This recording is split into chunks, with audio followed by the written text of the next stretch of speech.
യോഗ്യന്മാരായിട്ടുള്ള ഗവന്മാരായിട്ടുള്ള ആളുകളൊക്കെ അവിടെ ചില യോഗ്യന്മാരങ്ങനെ പുറത്ത് നിൽക്കുക അല്ലേ?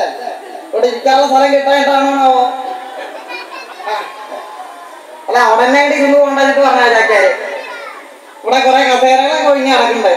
അപ്പൊ എന്തായാലും ഈ കോടാലിയിലെ കോടാലി ആവാനാ മതിയായിരുന്നു.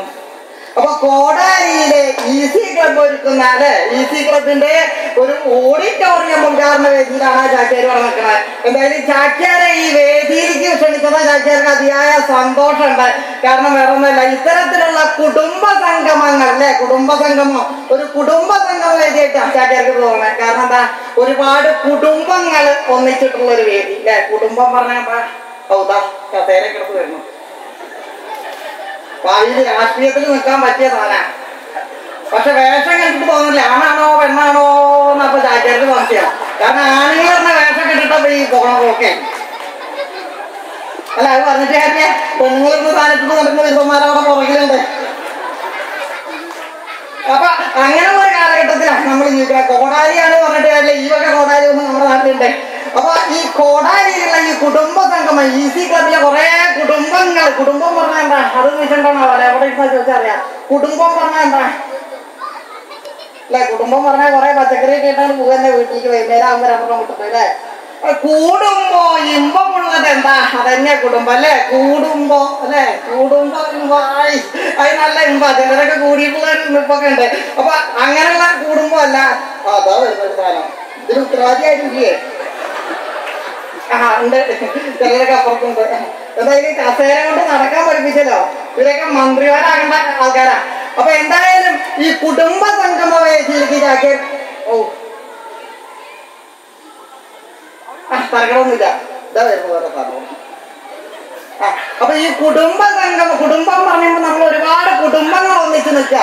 അപ്പൊ ഈ കുടുംബ ജീവിതം മനസമാധാനമായിട്ട് പോകണമെന്നുണ്ടെങ്കിൽ എന്താ, ചില കാര്യങ്ങൾ നമ്മൾ കണ്ടില്ല കേട്ടില്ല വെക്കേണ്ടി വരും. ഇത് ചാക്യാര് നമ്മുടെ തെങ്ങേറ്റക്കാരൻ ചന്ദ്രനോട് പറഞ്ഞത് അബദ്ധമായത്. എന്താ പറയുക, ചാക്യാര് പറഞ്ഞ ചന്ദ്ര കുടുംബ ജീവിതം മനസമാധാനമായിട്ട് പോകണമെന്നുണ്ടെങ്കിൽ എന്താ, ചില കാര്യങ്ങൾ നമ്മൾ കണ്ടില്ല കേട്ടില്ല വെക്കണമെന്ന്. അത് പറഞ്ഞത് അബദ്ധമായത്. കാരണം എന്താ പറയുക, ചന്ദ്രൻ തെങ്ങിന്റെ മുകളിൽ ഇങ്ങനെ കയറിക്കൊണ്ടിരിക്കുക.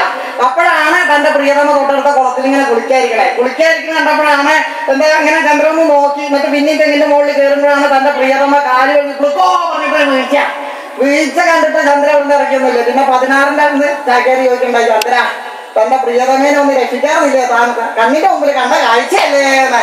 അപ്പോഴാണ് ചന്ദ്രൻ പറഞ്ഞു, ചാക്യാരല്ലേ പറഞ്ഞത്, കുടുംബ ജീവിതം മനസമാധാനമായിട്ട് പോകണമെന്നുണ്ടെങ്കിൽ ചില കാര്യങ്ങൾ കണ്ടില്ല കേട്ടില്ല വെക്കണമെന്ന് അല്ലേ. അങ്ങനെ കണ്ടില്ല കേട്ടില്ല വെച്ചാൽ നമ്മുടെ കാര്യം അതാ. ഇവിടെ അതിലും വലിയ കൂത്ത എവിടെ നടക്കണ്ട, അതിനുള്ള പോട്ടെ. കാരണം ഇപ്പൊ എവിടെ ചെന്നാലും ഈ സാധനം പിടിച്ചിട്ടാണല്ലോ നടക്കണം. ഈ മൊബൈലില് എവിടെ ചെന്നാലും കുണുകുണു ഇതേതാ ഒരു വാനരപ്പട പോണേ. അപ്പൊ എവിടെ ചെന്നാലും ഈ കുണുകുണു പറഞ്ഞുള്ള സാധനം വെച്ചിട്ടല്ലേ മൊബൈൽ പോണേ. അതുകൊണ്ട് ഓക്കെ എവിടേക്കാണ് ടോയ്ലറ്റിന്റെ അങ്ങ് പോകാനാ മതി. അപ്പൊ കാരണം എന്താ അറിയോ, നമ്മൾ കുടുംബ സമേതം ഇപ്പൊ എവിടേക്കെങ്കിലും ഒന്ന് പോവാന്ന് നിരീക്ഷിച്ചിട്ട് പോകുമ്പോഴാണ് ഭാര്യ പറയാ, ചേട്ടാ ഒന്നിന് പോകണം. അപ്പോഴാണ് എന്താ ഒരു കാര്യം ചെയ്യാം, നമുക്ക് അടുത്തുള്ള ഹോട്ടലിലേക്ക് പോവാം. അപ്പൊ നമ്മളെ കാര്യമെല്ലാം നടക്കുമല്ലോ എന്ന് പറഞ്ഞു. എല്ലാ കാര്യങ്ങളും നടക്കുന്നത് അതാ നല്ലത്. അല്ലാതെ ഈ വലിയൊന്നും മാർഗമില്ല എന്ന് പറഞ്ഞപ്പോഴാണ് നമ്മുടെ കുടുംബനാഥ പറയുന്നത്, അയ്യോ അതെങ്ങനെ ശരിയാ പറഞ്ഞാൽ അതിലും പേര് നമ്മുടെ ചാലക്കുടി സ്റ്റാൻഡാ. കാരണം ഹോട്ടലിലെ ടോയ്ലറ്റ് പോയി കഴിഞ്ഞാൽ പിറ്റേ ദിവസം അത് യൂട്യൂബിലാവും വരിക.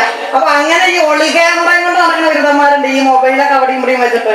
അല്ലാതെ ചില മാധ്യമ പടകളും ഈ കൂട്ടത്തിലുണ്ട്. കാരണം ഇല്ലാത്ത കാര്യങ്ങളെ വെളുപ്പിച്ച് കാട്ടിയിട്ട് കുറെ ബിരുദന്മാരുണ്ട്. അതാണ് ഇതിപ്പോ എവിടേക്കാല്ലേ ഇന്ത്യയും പാകിസ്ഥാനും കളി കഴിഞ്ഞ് കയ്യിലൊരു ട്രോഫി കിട്ടിയ പോലെ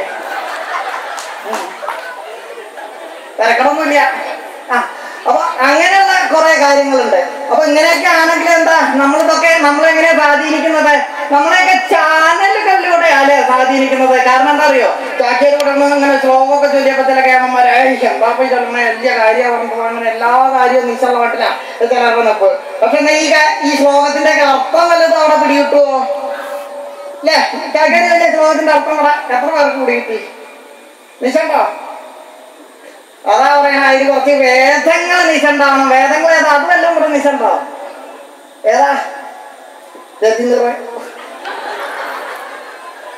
ചെമ്പകപ്പൂങ്കാട്ടിലെ ചിത്രമണി പൊയ്കയിൽ കണ്ടു ഞാൻ നിന്നെ, ചെന്താ അതിലെ അവതാരകനിങ്ങനെ കാണാനല്ലേ, 8-8 മണിയായി കഴിഞ്ഞാൽ വരണ സാധനല്ലേ, വെറുതെ അല്ല ഭാര്യ അല്ലേ. ഈ നിപ്പ് കാണുമ്പോ തന്നെ തോന്നും നമുക്ക് വെറുതെ അല്ല ഭാര്യ അല്ലെ. ഇങ്ങനെയൊക്കെ ചാനലുകളിൽ ഓരോ പ്രോഗ്രാമുകളാണ് നമ്മളെ ജീവിതത്തിൽ സ്വാധീനിക്കുന്നത്. പക്ഷെ ഇവരൊക്കെ ഇട്ടിരിക്കുന്ന വേഷവിധാനം പറയുമ്പോ ആഭരണങ്ങളൊക്കെ ഇട്ടിട്ട് അതൊരു ചേരാ. പക്ഷെ ഇത് ഈ ആഭരണങ്ങളൊക്കെ ഇട്ടിട്ട് വന്നു കഴിഞ്ഞാൽ എന്താ കാര്യം അറിയോ? ഇത് കാണുന്നത് കൂടുതലും നമ്മളെ സ്ത്രീകളാണ് ആയിരിക്കണം. പണ്ടെന്താന്നൊക്കെ നോട്ടുണ്ടാവും. പക്ഷെ ഇതിരിക്കുന്ന ചില ബിരുദന്മാരെ നോക്കുന്നത് വേറെ ചില കാര്യങ്ങളിലേക്കാ. അങ്ങനെയുള്ള കൂട്ടക്കാരുണ്ട്. പക്ഷെ ഈ ഇട്ടിരിക്കുന്ന ആഭരണങ്ങൾ സ്ത്രീകൾക്ക് തന്നെയാണ് യോഗ്യം. നമുക്കിങ്ങനെ കണ്ടാൽ തോന്നുന്നത്. അവിടെയൊക്കെ വയറൊക്കെ എടുത്തിട്ട്